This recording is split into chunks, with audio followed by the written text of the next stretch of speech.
욥기 38장 19절로 38절까지 보도록 하겠습니다. 욥기 38장 19절로 38절까지 한 절씩 교독하겠습니다. 어느 것이 광명이 있는 곳으로 가는 길이냐? 어느 것이 흑암이 있는 곳으로 가는 길이냐? 너는 그의 지경으로 그를 데려갈 수 있느냐? 그의 집으로 가는 길을 알고 있느냐? 네가 아마도 알리라. 내가 그때에 태어났으리니 너의 횟수가 만원이니라. 내가 눈 곳간에 들어갔었느냐? 우박 창고를 보았느냐? 내가 환난 때와 교전과 전쟁의 날을 위하여 이것을 남겨두었노라. 광명이 어느 길로 뻗치며 동풍이 어느 길로 땅에 흩어지느냐? 누가 홍수를 위하여 물길을 터주었으며 우레와 번갯길을 내어 주었느냐? 누가 사람 없는 땅에 사람 없는 광야에 비를 내리며 황무하고 황폐한 토지를 흡족하게 하여 연한 풀이 돋아나게 하였느냐? 비에게 아비가 있느냐? 이슬 방울은 누가 낳느냐? 얼음은 누구의 태에서 났느냐? 공중의 서리는 누가 낳느냐? 물은 돌같이 굳어지고 깊은 바다의 수면은 얼어붙느니라. 네가 묘성을 메어 묶을 수 있으며 삼성의 띠를 풀 수 있겠느냐? 너는 별자리들을 각각 제때에 이끌어낼 수 있으며 북두성을 다른 별들에게로 이끌어갈 수 있겠느냐? 네가 하늘의 궤도를 아느냐? 하늘로 하여금 그 법칙을 땅에 베풀게 하겠느냐? 내가 목소리를 구름에까지 높여 넘치는 물이 내게 덮이게 하겠느냐? 내가 번개를 보내어 가게 하되 번개가 내게 우리가 여기 있나이다 하게 하였느냐? 가슴속의 지혜는 누가 준 것이냐? 수탉에게 설계를 준 자가 누구냐? 누가 지혜로 구름의 수를 세겠느냐? 누가 하늘의 물주머니를 기울이겠느냐? 다 같이요. 댓거리 덩어리를 이루며 헛덩이가 서로 붙게 하겠느냐? 하나님의 말씀입니다. 오늘 저는 욥기 38장 18절로 38절의 말씀을 본문으로 전능자의 지혜 앞에 잠잠하라 라는 제목으로 말씀을 나누고자 합니다. 욥기 1장부터 37장까지는 고난당한 욥과 그를 위로하러 왔다가 욥을 책망하는 세 친구들 간의 논쟁이 벌어집니다. 그리고 32장부터는 그 중에 제일 연소하였던 엘리후가 등장해서 이 욥을 책망하고 비판합니다. 세 친구는 네가 고난한 것은 너의 죄 때문에 하나님께서 심판하신 것이다. 전형적인 인과 응보론에 근거하여서 그 법칙에 맞추어 욥을 비판합니다. 그러나 욥은 이렇게 말합니다.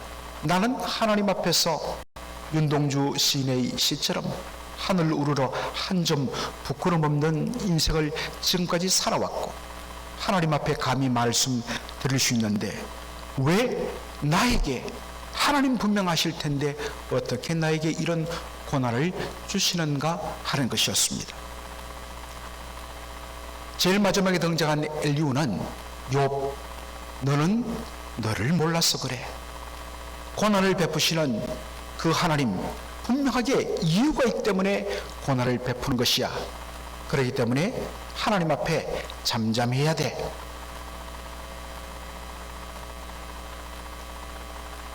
여러분, 주장이 각각 다릅니다만 욥의 세 친구도 엘리후도 욥도 모든 주장의 출발점은 뭐냐? 응보신학, 인과 응보론에 근거해서 자신들의 주장을 펼친다는 것입니다. 죄를 지었기 때문에 고난이 당연히 있는 것이고 나는 의롭게 살았는데 왜 내가 고난을 받아야 되는가? 전부 다 고난의 이유와 원인에 대하여서만 초점을 맞추는 모습을 보게 됩니다. 이 모든 논쟁 후에 드디어 하나님께서 나타나셔서 욥에게 끊임없이 질문을 던지십니다. 여러분, 욥기 38장부터 41장 보면 하나님께서 다양한 은유와 다양한 비유와 그리고 문학적인 표현, 우리 하나님 굉장히 문학적이십니다. 하나님은 무슨 법전을 조목조목 법률 조항을 말하듯이 혹은 과학 공식을 말하듯이 하나님 진리를 그렇게 베풀지 않습니다. 우리 하나님은 대단히 문학적인 하나님이십니다. 하나님이 문학 표현을 통하여서 말씀하시는데 우리는 그것을 가지고 그냥 문자 그대로 이해하려고 하니까 말씀이 들어가질 않는 것입니다. 어떨 때는 문자 그대로 이해할 때도 있지만 어떨 때는 문학적인 표현을 전제하고서 들어가야지 그 말씀이 굴려질 때가 있습니다. 끊임없이 하나님이 질문하십니다. 욥, 너 이것 보았느냐? 너 이것을 아느냐? 너 그때 그 자리에 있었느냐? 여러분, 38장부터 41장까지 이렇게 질문으로 이어져 있습니다. 하나님은 욥이나 욥의 세 친구나 엘리후처럼 접근하지 않습니다. 하나님은 욥이 범죄한 것 때문에 고난을 주신 것도 아닙니다.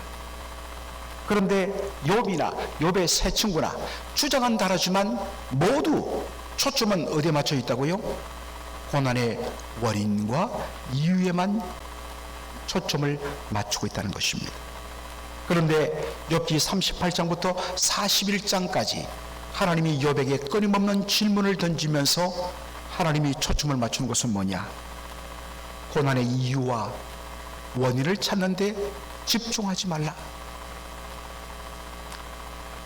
하나님께서 고난을 허락하실 때는 물론 죄 때문에 하나님이 징계하고 책망하기 위하여서 고난을 주시기도 하지만 고난을 베푸시는 하나님의 그 이유와 목적은 너무나도 다양하다.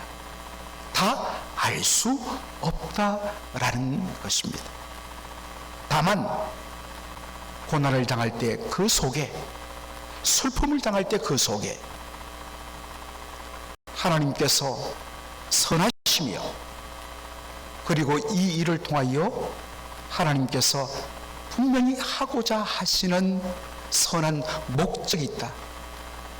그것이 최종적으로 하나님께 영광이요 고난을 겪고 있는 성도에게는 놀라운 복으로 이어진다는 것, 여기에 집중하고 그것을 묵묵하게 감당하며 자신에게 주어진 현재 이 현실에 충실하라. 어렵지요. 그런데 수많은 사람들이 어려움을 당하고 문제를 만날 때 과거의 이유와 원인 찾고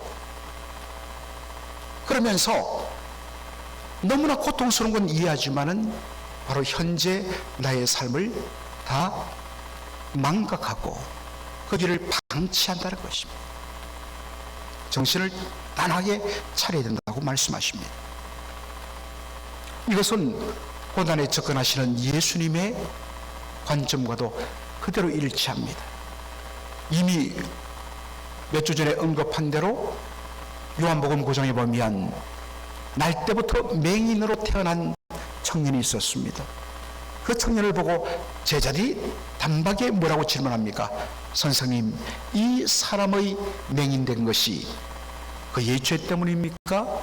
그의 부모의 죄 때문입니까? 예수님 뭐라고 말씀하십니까? 그의 죄도 그의 부모의 죄도 아니다.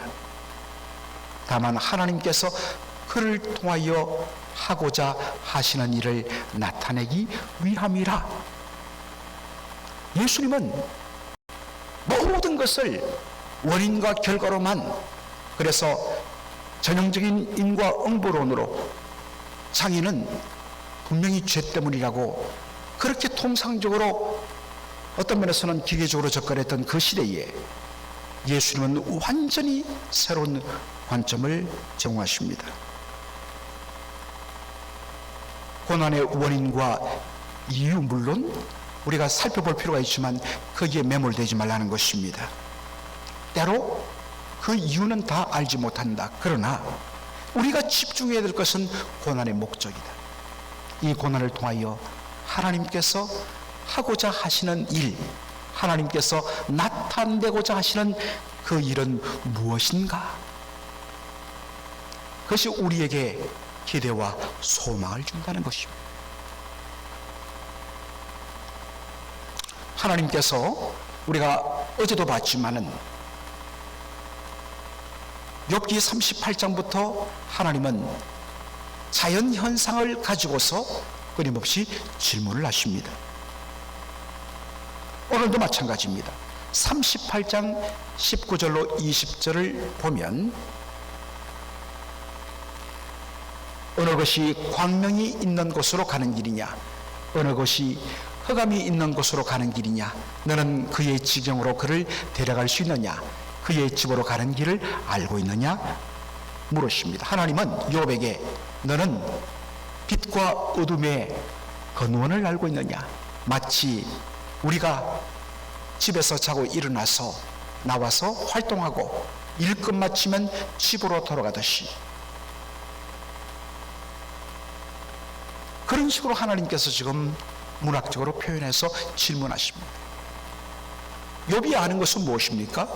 아침이 되고 낮이 되면 빛으로 세상이 밝다가 저녁이 되면 빛은 서서히 사라지고 어둠이 몰려와 밤과 새벽 동안 어둠이 꽉 지배하는 이 현상을 봅니다. 그러나 그 빛과 어둠이 어떠한 방식으로 펼쳐지는지는 모른다는 것입니다. 눈앞에 현상은 보입니다. 그러나 그 근본적인 모든 원인은 알 수 없다는 것입니다.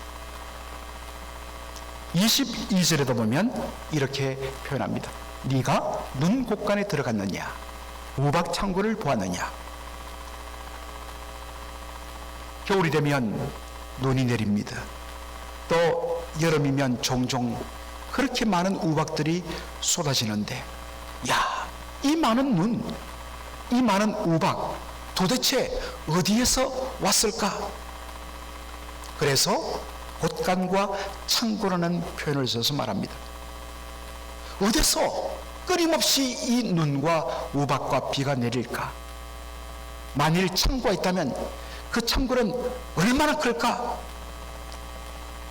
그 창고가 얼마나 곳곳에 많길래 이곳에서만 내리는 것이 아니라 모든 지역에 다 내리느냐? 표현을 하자면 그렇다는 것입니다. 분명하게 눈앞에 눈이 내리고 우박이 내리는데 그것이 어떠한 방식으로 어떻게 그것이 만들어지고 어떻게 그것이 내려오는지 모른다는 것입니다. 물론 요즘에 어떤 과학적인 참 과학이 발달되면서 그러한 것들을 이제 많이 저희들이 알게 됩니다. 그러나 사실은 그런 설명 넘어서 아직 해결되지 못한 일들이 훨씬 더 많다는 것입니다. 28절로 29절에 보면 비에게 아비가 있느냐? 이슬방울은 누가 낳았느냐? 얼음은 누구의 태에서 났느냐? 공중의 서리는 누가 낳느냐? 라고 하나님이 질문하십니다. 우기가 되면 비가 쏟아집니다. 아침에 일어나서 밖을 나가보면 온 땅과 풀 위에 이슬이 촉촉하게 내려진 것을 보게 됩니다. 그런데 그 비가 어떻게, 이슬이 어떻게 만들어지고 내려지는가? 욥은 모른다는 것입니다. 그 다음에 하나님께서는 그를 밤자리에 밤의 빛나는 별자리를 가지고 질문을 이어가십니다. 네가 묘성을 메어 묶을 수 있으며 삼성의 띠를 풀 수 있겠느냐? 너는 별자리들을 각각 제때에 이끌어낼 수 있으며 북두성, 북두칠성을 말하죠. 북두성을 다른 별들에게로 이끌어갈 수 있겠느냐? 말합니다. 여러분, 묘성이란 것, 네가 묘성을 메어 묶을 수 있으며, 이 말이 무슨 말입니까? 여러분, 묘성이란 것은 이 묘자가 별묘자입니다. 별묘자, 별성자, 잘 쓰이지 않는 한자죠. 이것을 학문적으로 말하면 플레이아데스라는 말을 씁니다. 플레이아데스 별자리. 이것을 고대 중국 사람들은 묘성이라 했습니다. 이 플레이아데스 별자리는 크게 빛나는 7개의 광채 별로 이어져 있습니다. 중국 사람들이 이것을 보고 묘성이라, 얼마나 거리가 뭐냐면 우리 지구로부터 440광년, 빛이 1년 동안 날아가서 빛의 속도로 날아가서 도달하는데 1년 걸리는 것. 여러분, 빛이 얼마나 빠릅니까? 그런데 그 빛이 여기서 번쩍해서 1년 뒤에 빛이 나타나는 그 길이를 1광년이라고 그러죠. 그러니까 440광년이란 것은 청량이 안 됩니다. 그런데 그것이 보이는데 고대 사람들은 그것을 플레이아데스, 중국 사람들은 묘성이라고 명칭을 했습니다.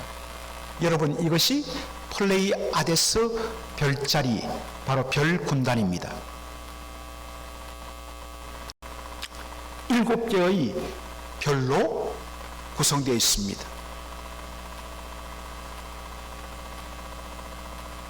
여러분 보시면 이 7개의 별이 항상 자리를 지키면서 함께 플레이아데스 별자리 군단을 이룹니다. 분명하게 보입니다. 오늘 우리의 눈, 요즘에는 이 날씨가 안 좋아서 잘 보이지 않을지도 모르지만은 정말 사막에서 보면 저 플레이아데스 별자리가 7개의 별로 구성되어 있는 저 별자리가 찬란하게 보입니다. 고대 사람들은 이 7개의 별자리가 서로 묶여져 있었다고 생각을 했습니다. 그것을 가지고 하나님이 질문을 던지십니다. 네가 이 묘성 플레이아데스 7개 별자리를 네가 메어 묶을 수 있느냐? 그 다음에 삼성의 띠를 네가 풀 수 있느냐? 여러분, 여기에 삼성이란 것은 한국의 샘성 말고 오리온 별자리를 말해요. 밤하늘에 빛나는 오리온 별자리 한번 볼까요? 이게 오리온 별자리입니다. 오리온이란 것은 그리스 신화에 나오는 사냥꾼의 이름이죠. 마치 사냥꾼의 몸과 다리로 서 있는 모습이다. 그래서 오리온 별자리다, 그렇게 말하죠. 이 오리온 별자리는 크게 8개의 별로 이루어져 있습니다. 그런데 위쪽의 마른 목골과 아래쪽의 마른 목골이 서로 어떻습니까? 붙어 있는 모양입니다. 참 전형적인 문과거든요. 요즘에 한국의 문과라서 죄송합니다. 문송, 이런 말이 유행하는데 제가 바로 문사철의 하나인 사학을 전공한, 그러니까 완전 과학은 젬병이에요.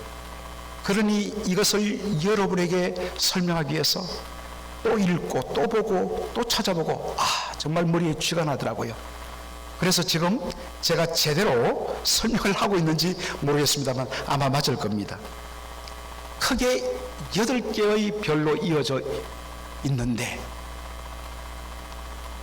그 중간에 위에 마른 목골과 아래 마른 목골이 붙어있는 모양새죠. 그런데 그 중간에 별이 3개 있습니다.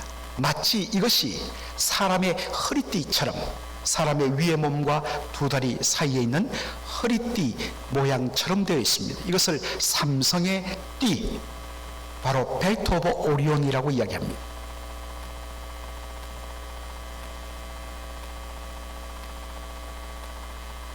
언제나 위의 별과 아래 별 중간에 이 세 개의 별이 허리띠 모양으로 언제나 그 중간에 있습니다. 이 현상, 와, 오리온 별자리 멋있다. 그런데 하나님이 문학적으로 질문을 던지십니다. 네가 이 삼성 오리온 별자리의 허리띠 중간에 있는 세 개의 이 벨트 모양의 띠를 네가 풀 수 있느냐? 아니란 것입니다. 하나님께서 천지 만물과 별을 만드실 때 원래부터 그렇게 하나님이 만들어 놓으셨다는 것입니다. 하늘의 수많은 별들과 행성을 보면서 질문을 던지십니다. 욥기 38장 33절에 네가 하늘의 궤도를 아느냐? 이 궤도란 말은 바로 하늘의 별들이 움직이는 그 움직이는 바로 법칙을 가리키는 말입니다.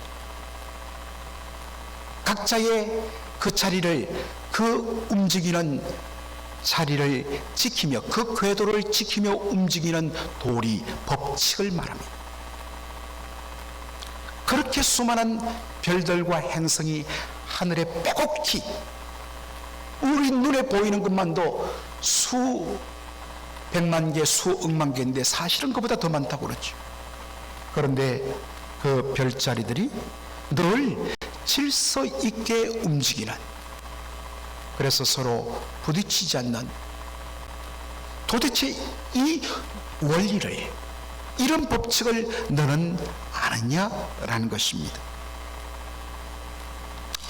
시간관계상 하나님께서 던지신 질문의 내용들을 하나하나 다 설명을 못 드립니다. 그러나 그 모든 질문의 의도는 동일합니다. 한 가지입니다. 너는 아느냐? 너는 보았느냐? 너는 그 자리에 있었느냐? 욥이 이 자연계와 천체에서 일어나는 그러한 현상들은 볼 수 있지만 그것의 근본 원인과 법칙은 그런 알 수 없습니다.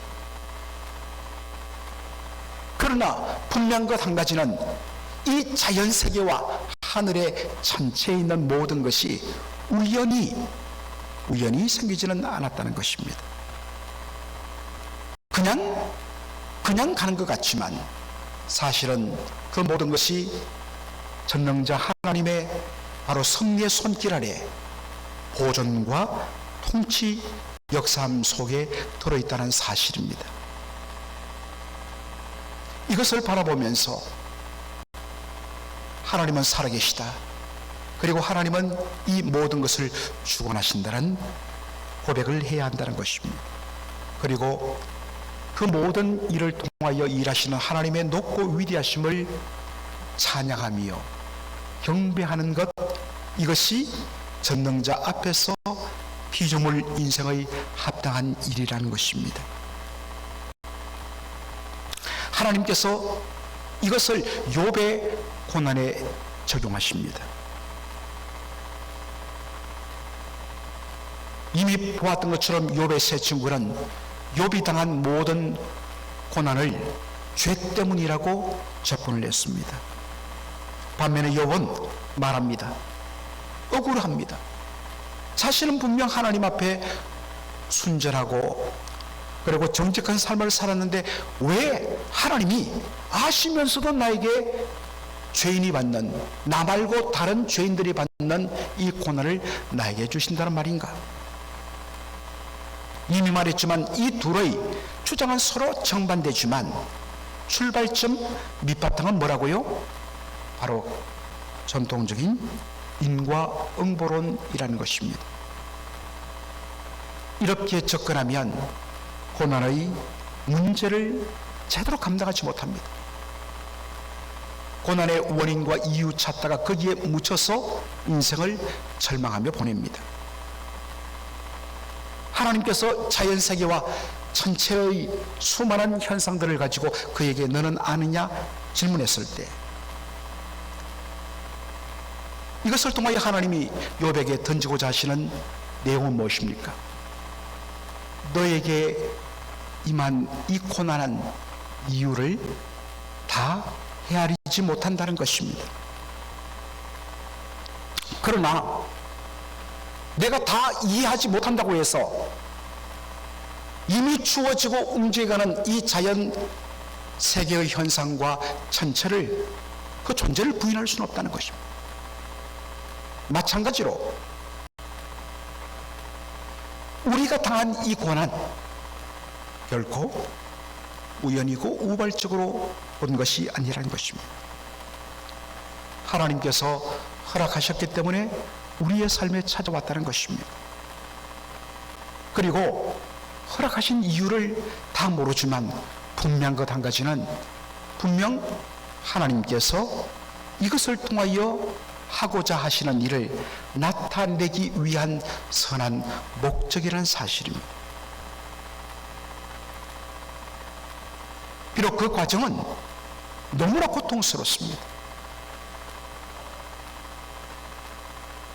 너무나 괴롭습니다. 그러나 최종적으로 그 결과는 유익되며 축복되다는 사실입니다. 그러므로 하나님의 선하심을, 다른 것은 몰라도 하나님의 선하심을, 나에게 고난을 허락하시는 하나님은 나를 사랑하심을 인정하고 믿음으로 그 고난을 담당해야 된다는 것입니다. 그리고 그 모든 과정이 지났을 때, 어느 순간에 뒤돌아봤을 때, 아하, 그랬었구나. 이것이 바로 믿음으로 승리하는 성도의 복이라는 것입니다. 2004년, 5년 아주 좋은 책이 하나 번역이 되어 왔습니다. 여전히 그 책은 이 스테디셀러입니다. 한번 꼭 여러분들, 우리 교회 아마 도서실에도 있을 것인데 꼭 여러분들 한번 읽어보시기를 부탁드립니다. 제럴드 시츠 박사가 쓴 바로 하나님의 뜻이란 책입니다. 아마 한번 보신 분들 계실 거예요. 제럴드 시츠는 신약 박사학위를 받은 교수입니다. 참 경건하고 신실한 분이었습니다. 어느 여름날 한 교회 단체의 여름 수련회가 열렸는데 거기에 강사로 초대를 받았습니다. 그래서 자신의 장모님, 아내, 그리고 세 자녀 함께 데리고 가서 함께 캠프를 하면서 말씀을 전하고 큰 은혜를 끼쳤습니다. 가족들이 다 행복했어요. 집으로 돌아오는데 차 안에서 찬송하면서 너무나 즐거운 마음으로 돌아오고 있었는데, 반대편에서 술이 완전히 취해버린 만취 운전자가 무섭게 중앙선을 넘어왔습니다. 그리고 그 차를 들이받았어요. 그 자리에서 장모님, 아내, 그리고 딸이 죽었습니다. 그리고 자신과 다른 두 아이도 완전히 만신창이가 되어서 중상을 입었습니다. 여러분, 뭐하다 왔다고요? 여름 수련회에서 하나님의 말씀을 전하고 하나님이 일하고 돌아오던 길입니다.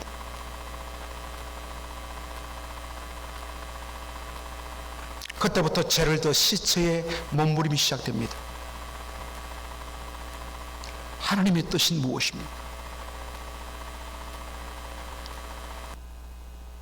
그래서 그 이유와 원인을 찾으려고 성경을 뒤지고 기도하면서 몸부림쳤는데 아무것도 보이지 않고 그의 영혼은 피폐해지고 정말 모든 것을 자포자기하고 싶은 깊은 수렁에 빠지더란 것입니다.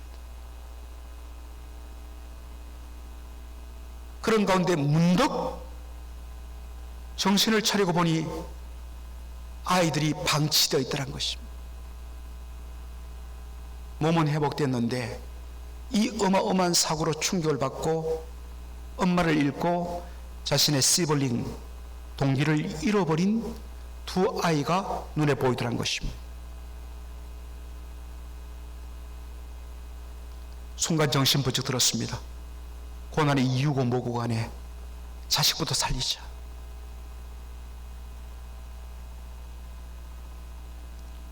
그는 말합니다. 이 교통사고를 허락하신 하나님의 뜻 몰라요? 그러나 지금 당장 그가 감당해야 할 하나님 또 뭐냐? 아이들 챙기는 거예요.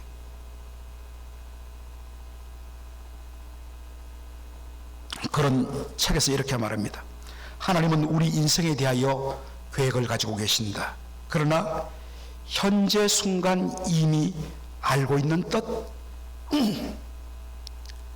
모르는 하나님 뜻 찾지 말고 이미 하나님이 나에게 주어진 하나님의 뜻, 일상의 삶, 그 뜻에 집중함으로 말미암아 하나씩 둘씩 나를 향하신 하나님의 더 큰 계획을 알 수 있다라고 이야기합니다. 그리고 마지막 이렇게 합니다. 우리의 인생 여정을 끝내고 하나님의 은혜로 우리가 목적지에 도착할 때 그분의 계획의 위대함과 영원함을 비로소 맛보게 될 것이다.